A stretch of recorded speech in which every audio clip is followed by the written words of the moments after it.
നമ്മൾ മനുഷ്യർ വിചാരിക്കുന്നത് നമ്മളാണ് ഈ പ്രപഞ്ചത്തിലെ ഏറ്റവും വലിയ സംഭവം എന്നാണ്. നമ്മൾ ഇന്റർനെറ്റ് ഉണ്ടാക്കി, സ്മാർട്ട് ഫോണുകൾ ഉണ്ടാക്കി, ചന്ദ്രനിൽ പോയി, ആറ്റം ബോംബ് വരെ ഉണ്ടാക്കി. ഈ പ്രപഞ്ചത്തിലെ സർവ്വചരാചരങ്ങളെ നിയന്ത്രിക്കുന്നത് നമ്മളാണെന്നാണ് നമ്മൾ വിചാരിക്കുന്നത്. പ്രപഞ്ചത്തിലെ മറ്റ് അഡ്വാൻസ്ഡ് സംസ്കാരങ്ങളുമായി താരതമ്യം ചെയ്യുമ്പോൾ നമ്മൾ വെറും ശിശുക്കൾ മാത്രമാണ് എന്ന് പറഞ്ഞാൽ നിങ്ങൾ വിശ്വസിക്കുമോ? ബുദ്ധിശക്തിയോ പണമോ ആയുധങ്ങളോ വെച്ചല്ല നമ്മളൊരു സ്പീഷീസിന്റെ വളർച്ചയെ അളക്കുന്നത്. മറിച്ച് അവർ എത്രത്തോളം എനർജി ഉപയോഗിക്കുന്നു എന്നതിനെ അടിസ്ഥാനമാക്കിയാണ്. Energy is the ultimate currency of the universe. ഈ ആശയമാണ് 1964 റഷ്യൻ ആസ്ട്രോഫിസിസിസ്റ്റായ നിക്കോളായ് കർദാഷേവ് ലോകത്തിന് മുന്നിൽ വെച്ചത്. അതാണ് കർദാഷേവ് സ്കെയിൽ. ഈ സ്കെയിൽ വെച്ച് നോക്കുമ്പോൾ ഭൂമിയിലെ മനുഷ്യരായ നമ്മൾ ടൈപ്പ് 1 സ്റ്റാറ്റസിൽ പോലും എത്തിയിട്ടില്ല. അതെ, നൂറ്റാണ്ടുകളുടെ ചരിത്രവും ശാസ്ത്ര നേട്ടങ്ങളും ഉണ്ടായിട്ട് പോലും നമ്മൾ വെറും ടൈപ്പ് 0.73 മാത്രമാണ്. അപ്പോൾ എന്താണ് ടൈപ്പ് 1, ടൈപ്പ് 2, ടൈപ്പ് 3? ടൈപ്പ് 3 സംസ്കാരത്തിന് ഗാലക്സികൾ വെറും കളിപ്പാട്ടങ്ങൾ പോലെയാണ്. ഇന്നത്തെ വീഡിയോ ഒരു സാധാരണ ടെക് വീഡിയോ അല്ല, ഇതൊരു യാത്രയാണ്. മനുഷ്യരാശിയുടെ ഭാവിയെക്കുറിച്ചും പ്രപഞ്ചത്തിൽ എവിടെയോ ഒളിച്ചിരിക്കുന്ന ഏലിയൻസിനെ കുറിച്ചുമുള്ള യാത്ര. ഏവർക്കും ടോക്ക് വിത്ത് റോണിക്സിലേക്ക് സ്വാഗതം.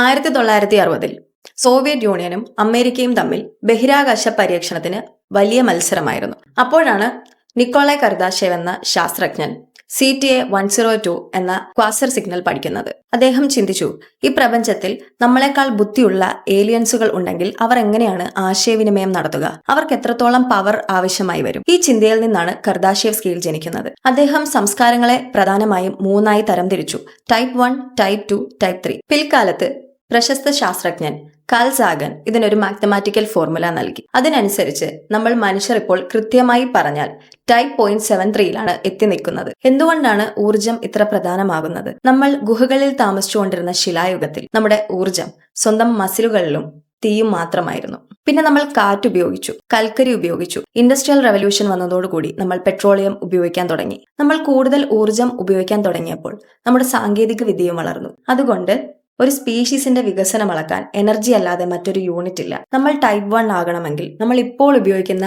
എനർജിയുടെ 10,000 മടങ്ങ് എനർജി ഉപയോഗിക്കേണ്ടി വരും. പക്ഷെ ഒരു പ്രശ്നമുണ്ട്, നമ്മൾ ഇപ്പോഴും മണ്ണിൽ കുഴിച്ച ഫോസിൽ ഫ്യൂൽസ് ആണ് എടുക്കുന്നത്. ഇത് കത്തിക്കുമ്പോൾ പ്രകൃതി നശിക്കുന്നു. നമ്മൾ സ്വന്തം ഗ്രഹത്തെ നശിപ്പിക്കാതെ എങ്ങനെ ടൈപ്പ് 1 ആയി മാറും? അതാണ് നമ്മൾ നേരിടാൻ പോകുന്ന ഏറ്റവും വലിയ വെല്ലുവിളി. ടൈപ്പ് 1 പ്ലാനറ്ററി സിവിലൈസേഷൻ എന്താണെന്ന് നോക്കാം. ടൈപ്പ് 1 സംസ്കാരം എന്ന് പറയുന്നത് സ്വന്തം ഗ്രഹത്തിലേക്ക് എത്തുന്ന മുഴുവൻ എനർജിയെയും പൂർണ്ണമായി ഉപയോഗിക്കാൻ കഴിയുന്നവരെയാണ്. അതായത് സൂര്യനിൽ നിന്ന് ഭൂമിയിലേക്ക് വരുന്ന സൂര്യപ്രകാശം, കാറ്റ്, സമുദ്രത്തിലെ തിരമാലകൾ, എന്തിന് വോൾക്കാനോകൾ പോലും അവർ എനർജി ഉണ്ടാക്കാൻ ഉപയോഗിക്കും. അതായത് ഒരു തുള്ളി എനർജി പോലും അവർ പാഴാക്കില്ല. നമ്മൾ എപ്പോഴാണ് ടൈപ്പ് 1 ആകുക? ഫിസിസിസ്റ്റ് മിച്ചിയോ കാക്കു പറയുന്നത് പോലെ എല്ലാം ശരിയായി നടന്നാൽ ഇനിയും ഒരു 100 മുതൽ 200 വർഷം വരെ എടുക്കും ഇതൊരു പ്ലാനറ്ററി സിവിലൈസേഷൻ ആവാൻ. അന്ന് എന്തൊക്കെ മാറ്റങ്ങളായിരിക്കും ഇവിടെ ഉണ്ടാവുക? ഒന്നാമതായി വെതർ കൺട്രോൾ. ഒരു ടൈപ്പ് 1 സിവിലൈസേഷന് ചുഴലിക്കാറ്റുകളെയോ സുനാമികളെയോ പേടിക്കേണ്ട ആവശ്യമില്ല. സാറ്റലൈറ്റ് ലേസറുകളും അഡ്വാൻസ്ഡ് അറ്റ്മോസ്ഫിയറിക് ഹീറ്ററുകളും ഉപയോഗിച്ച് അവർക്ക് കാലാവസ്ഥയെ ഇഷ്ടമുള്ള രീതിയിൽ മാറ്റാം. രണ്ടാമതായി എർത്ത് കേക്സ് ആൻഡ് വോൾക്കാനോസ്. ഭൂമിയുടെ ടെക്ടോണിക് പ്ലേറ്റുകളുടെ അനക്കം കൃത്യമായി പ്രവചിക്കാനും ഒരുപക്ഷെ വമ്പൻ മാഗ്നറ്റിക് ഫീൽഡുകൾ ഉപയോഗിച്ച് അവയെ നിയന്ത്രിക്കാനും ഇവർക്ക് സാധിക്കും. മൂന്നാമതായി എനർജി ജനറേഷൻ. ഫോസിൽ ഫ്യൂലുകൾ അന്ന് മ്യൂസിയത്തിൽ മാത്രമായിരിക്കും. പകരം ന്യൂക്ലിയർ ഫ്യൂഷൻ ആയിരിക്കും അന്നത്തെ എനർജി സ്രോതസ്. നക്ഷത്രങ്ങളിൽ നടക്കുന്ന അതേ പ്രക്രിയ ഭൂമിയിലെ റിയാക്ടറുകളിൽ നടക്കും. കുറച്ചുകൂടി മുന്നോട്ട് പോയി കഴിഞ്ഞാൽ ആന്റിമാറ്റർ ആയിരിക്കും ഇന്ധനം. പക്ഷെ അതിലേക്ക് എത്തുന്നതിന് മുന്നേ ഒരു വലിയ അപകടം നമ്മൾ നേരിടാനുണ്ട്.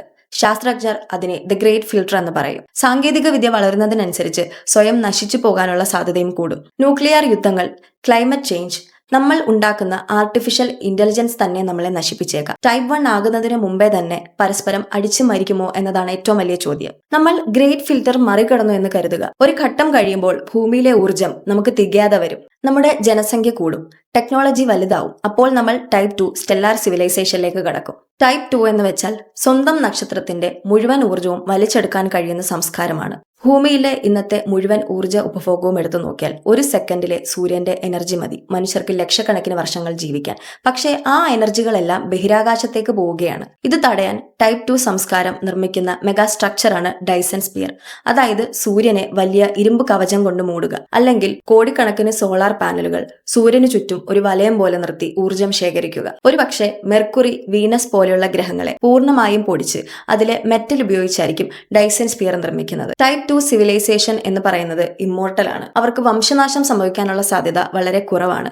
ഒരു ആസ്റ്ററോയിഡ് വന്നാൽ പോലും അവരതിനെ ലേസർ വെച്ച് തകർക്കും. ഭൂമിയിലെ കാലാവസ്ഥ മോശമായാൽ ചൊവ്വയിലേക്കോ മറ്റൊരു ഗ്രഹത്തിലേക്കോ അവർ കൃത്രിമ കാലാവസ്ഥ ഉണ്ടാക്കി ജീവിക്കും. മറ്റൊരു ഗ്രഹത്തിലേക്ക് മാറാൻ അവർക്കൊരു ബുദ്ധിമുട്ടുമില്ല. ഇവർ അതിലും വലിയ അത്ഭുതങ്ങൾ ചെയ്യും. സ്റ്റാർ ലിഫ്റ്റിംഗ് എന്നൊരു സാങ്കേതിക വിദ്യയുണ്ട്.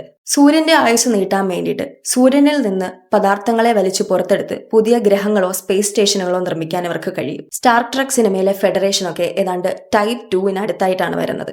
മനുഷ്യർ ഒക്കെ ഈ അവസ്ഥയിലേക്ക് എത്തണം എന്നുണ്ടെങ്കിൽ 10 100 അല്ല, ആയിരക്കണക്കിന് വർഷം കാത്തിരിക്കണം. സൂര്യന്റെ ഊർജ്ജം മുഴുവൻ എടുത്താലും ലക്ഷക്കണക്കിന് വർഷങ്ങൾ കഴിയുമ്പോൾ അത് തികയാതെ വരും. അപ്പോഴാണ് അവർ ടൈപ്പ് 3 ഗാലാക്റ്റിക് സിവിലൈസേഷനായി മാറുന്നത്. ഒരു ഗാലക്സിയുടെ മുഴുവൻ ഊർജ്ജവും, അതായത് ക്ഷീരപഥത്തിലുള്ള 10,000 കോടിയിലധികം നക്ഷത്രത്തിന്റെ ഊർജ്ജം പൂർണ്ണമായും നിയന്ത്രിക്കാൻ കഴിവുള്ളവരാണ് ഇവർ.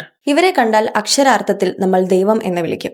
ഒരു ടൈപ്പ് 3 സംസ്കാരം നക്ഷത്രത്തിൽ നിന്ന് മാത്രമല്ല ഊർജ്ജമെടുക്കുന്നത്. ഗാലക്സിയുടെ മധ്യത്തിലുള്ള അതിഭീമമായ സൂപ്പർ മാസീവ് ബ്ലാക്ക് ഹോളുകളിൽ നിന്ന് വരെ അവർ പെൻറോസ് പ്രോസസ് വഴി ഊർജ്ജം കറന്നെടുക്കും. ഗാലക്സി മുഴുവൻ ഇവർക്ക് ഹൈവേകൾ പോലെയായിരിക്കും. പ്രകാശത്തേക്കാൾ വേഗത്തിൽ സഞ്ചരിക്കാൻ സഹായിക്കുന്ന വാർപ്പ് ഡ്രൈവുകൾ. നിങ്ങൾ ചിന്തിക്കുന്നുണ്ടായിരിക്കും, ഈ ടൈപ്പ് 3 ജീവികൾ നമ്മളെ പോലെ കൈയും കാലുമുള്ള മനുഷ്യരായിരിക്കുമോ എന്ന്. ഒരു സാധാരണ ജൈവ ശരീരം വെച്ച് കോടിക്കണക്കിന് പ്രകാശവർഷം വലിപ്പമുള്ള ഗാലക്സിയിൽ സഞ്ചരിക്കുക അസാധ്യമാണ്. അവർ പൂർണ്ണമായും മെഷീനുകളോ റോബോട്ടുകളോ സൈബോർഗുകളോ ആയി മാറിയിട്ടുണ്ടാവും. അവരുടെ ബോധം കമ്പ്യൂട്ടർ നെറ്റ്വർക്കുകളിലേക്ക് അപ്ലോഡ് ചെയ്യപ്പെട്ട മൈൻഡ് അപ്ലോഡിംഗ് ടെക്നോളജി ഉപയോഗിക്കുന്ന ജീവികളായിരിക്കും അവർ. അവർ എങ്ങനെയാണ് ഗാലക്സി മുഴുവൻ കീഴടക്കുന്നത്? വോൺ ന്യൂമാൻ പ്രോബ്സ് എന്ന സെൽഫ് റെപ്ലിക്കേറ്റിംഗ് റോബോട്ടുകളെ ഉപയോഗിച്ചായിരിക്കും. ഒരു സ്പേസ് ക്രാഫ്റ്റ് ഒരു നക്ഷത്രത്തിലേക്ക് എത്തുന്നു. അവിടെയുള്ള മിനറൽസ് വെച്ച് സ്വയം 2 സ്പേസ് ക്രാഫ്റ്റുകൾ ഉണ്ടാകുന്നു. അവ അടുത്ത നക്ഷത്രത്തിലേക്ക് പോകുന്നു, അവിടെ വെച്ച് 4 ആകുന്നു. അങ്ങനെ വൈറസ് പെരുകുന്നത് പോലെ അവർ ലക്ഷക്കണക്കിന് വർഷം കൊണ്ട് ഗാലക്സി മുഴുവൻ വ്യാപിക്കും. മനുഷ്യൻ ടൈപ്പ് 3 ആവാൻ 1,00,000 വർഷം മുതൽ 10 ലക്ഷം വർഷങ്ങൾ വരെ എടുത്തേക്കാം. പക്ഷേ നമ്മുടെ ഈ പഴയ പ്രപഞ്ചത്തിൽ ഇതിനകം ടൈപ്പ് 3 ഏലിയൻസ് ഉണ്ടായിക്കൂടെ? ഒരു പക്ഷേ ഉണ്ടാവാം. നമ്മൾ ഉറുമ്പുകളെ ശ്രദ്ധിക്കാത്തതുപോലെ അവർ നമ്മളെയും ശ്രദ്ധിക്കാത്തതാവാം. കർദാഷേവ് തന്റെ സ്കെയിൽ ടൈപ്പ് 3 അവസാനിപ്പിച്ചു. കാരണം ഇതിനപ്പുറം എന്താണെന്ന് ചിന്തിക്കാനുള്ള അറിവ് അന്ന് ശാസ്ത്രത്തിനില്ലായിരുന്നു. പിൽക്കാലത്ത് മറ്റ് ആസ്ട്രോഫിസിസ്റ്റുകൾ ഈ സ്കെയിൽ വികസിപ്പിച്ചെടുത്തു. ടൈപ്പ് 4 സിവിലൈസേഷൻ അഥവാ യൂണിവേഴ്സൽ സിവിലൈസേഷൻ. പ്രപഞ്ചത്തിലുള്ള കോടിക്കണക്കിന് ഗാലക്സികളിലെ മുഴുവൻ ഊർജ്ജവും അതുപോലെ ഡാർക്ക് മാറ്റർ, ഡാർക്ക് എനർജി എന്നിവ ഉൾപ്പെടെയും ഇവർ സ്വന്തം ആവശ്യത്തിന് ഉപയോഗിക്കും. ഇനി type 5 civilisation, multiversal or omega civilisation. ഫിസിക്സിന്റെ ഇന്നത്തെ നിയമങ്ങൾ ഇവിടെ അപ്രസക്തമാണ്. ഇവർ നമ്മുടെ പ്രപഞ്ചത്തിൽ മാത്രമല്ല അനന്തമായ സമാന്തര പ്രപഞ്ചങ്ങളിലും യാത്ര ചെയ്യുന്നവരായിരിക്കും. ഈ ഘട്ടത്തിലെത്തുമ്പോൾ അവർക്കും ദൈവം എന്ന വാക്കിനും തമ്മിൽ ഒരു വ്യത്യാസവും ഉണ്ടാവില്ല. ഇതൊക്കെ കേൾക്കുമ്പോൾ നമ്മുടെ ഉള്ളിൽ വളരെ സ്വാഭാവികമായി വരുന്ന ചോദ്യമുണ്ട്. പ്രപഞ്ചത്തിന് 13.8 ബില്യൺ വർഷം പ്രായമുണ്ട്. എന്നാൽ ഭൂമിക്ക് വെറും 4.5 വർഷവും. അതായത് മനുഷ്യർ ജനിക്കുന്നതിന് കോടിക്കണക്കിന് വർഷങ്ങൾ മുമ്പ് തന്നെ പ്രപഞ്ചത്തിൽ ഒരുപാട് ഗ്രഹങ്ങളും ജീവനും ഉണ്ടായിരിക്കണം. ഈ സ്കെയിൽ അനുസരിച്ച് നോക്കിയാൽ ഇതിനകം ടൈപ്പ് 3 സിവിലൈസേഷനുകൾ ഗാലക്സിയിൽ നിറഞ്ഞു നിൽക്കേണ്ടതാണ്. പക്ഷെ നമ്മൾ ആരെയും കാണുന്നില്ല. നമ്മുടെ ടെലിസ്കോപ്പുകളിൽ ഒരു സിഗ്നലും വരുന്നില്ല. ആകെ നിശബ്ദത മാത്രം. ഇതിനെയാണ് ഫെർമി പാരഡോക്സ് എന്ന് പറയുന്നത്. എന്തുകൊണ്ടാണ് നമ്മൾ അവരെ കാണാത്തത്? ഒന്നാമത്തെ സാധ്യത, സൂ ഹൈപ്പോത്തസിസ്. നമ്മൾ ഒരു മൃഗശാലയിലായിരിക്കാം. അഡ്വാൻസ്ഡ് ഏലിയൻസ് നമ്മളെ വളരെ ദൂരെ നിന്ന് നിരീക്ഷിക്കുകയായിരിക്കാം. നമുക്കൊരു പരിപക്വത എത്തുന്നവരെ അവർ നമ്മളോട് സംസാരിക്കില്ല. രണ്ടാമത്തെ സാധ്യത, ദ ഡാർക്ക് ഫോറസ്റ്റ് തിയറി. പ്രപഞ്ചം ഒരു ഇരുണ്ട കാടാണ്. അവിടെ ശബ്ദമുണ്ടാക്കുന്നവനെ വേട്ടയാടാൻ കാത്തിരിക്കുന്ന വേട്ടക്കാരുണ്ട്. മൂന്നാമത്തെ സാധ്യത, ടൈപ്പ് 3 ലെവലിൽ എത്തുമ്പോൾ അവർക്ക് ഭൗതികമായ ലോകം ബോറടിച്ചിരിക്കാം. അവർ പൂർണ്ണമായും ഒരു ഡിജിറ്റൽ യൂട്ടോപ്പിയയിലേക്ക് മാറി പ്രപഞ്ചവുമായുള്ള സമ്പർക്കം തന്നെ അവസാനിപ്പിച്ചിട്ടുണ്ടാവാം. അല്ലെങ്കിൽ ഈ അനന്തമായ പ്രപഞ്ചത്തിൽ നമ്മൾ മാത്രമായിരിക്കാം ജീവനുള്ള ഒരേ ഒരു സ്പീഷീസ്. ഈ ചിന്തയാണ് ഭയപ്പെടുത്തുന്നത്. കർദാഷേവ് സ്കെയിൽ കേവലം ഒരു സയൻസ് ഫിക്ഷൻ അല്ല, അതൊരു കണ്ണാടിയാണ്. നമ്മൾ എവിടെ നിൽക്കുന്നു, എത്ര ദൂരം പോകാനുണ്ട് എന്ന് കാണിച്ചു തരുന്ന കണ്ണാടി. ടൈപ്പ് 7 എത്തി നിൽക്കുന്ന നമ്മൾ അടുത്ത 100 വർഷത്തിനുള്ളിൽ തീരുമാനിക്കണം, നമ്മൾ സ്വയം നശിച്ച് ഇല്ലാതെയാകണോ അതോ അതിജീവനങ്ങൾ മറികടന്ന് ഒരു ടൈപ്പ് 1 സിവിലൈസേഷനായി നക്ഷത്രങ്ങളിലേക്ക് കുതിക്കണോ എന്ന്. പ്രപഞ്ചം നമ്മളെ കാത്തിരിക്കുകയാണ്. ആ യാത്രയിലെ ഏറ്റവും നിർണായകമായ കാലഘട്ടത്തിലാണ് ഇന്ന് നിങ്ങളും ഞാനും ജീവിക്കുന്നത്. ഈ വിഷയം നിങ്ങളുടെ ചിന്തകളെ മാറ്റിമറിച്ചു എന്ന് ഞാൻ വിശ്വസിക്കുന്നു. ഈ മഹാപ്രപഞ്ചത്തിൽ ഏലിയൻസ് ഉണ്ട് എന്ന് നിങ്ങൾ വിശ്വസിക്കുന്നുണ്ടോ? അവർ ഏത് ടൈപ്പിലായിരിക്കും? നിങ്ങളുടെ അഭിപ്രായങ്ങൾ കമന്റ് ചെയ്യുക. ഈ വീഡിയോ മറ്റു സുഹൃത്തുക്കളുമായി ഷെയർ ചെയ്യുക, സബ്സ്ക്രൈബ് ചെയ്യുക. കൂടുതൽ ആഴമുള്ള ശാസ്ത്ര സത്യങ്ങളുമായി നമുക്ക് വീണ്ടും കാണാം. It's me Ansu from talk with Ronix, signing of.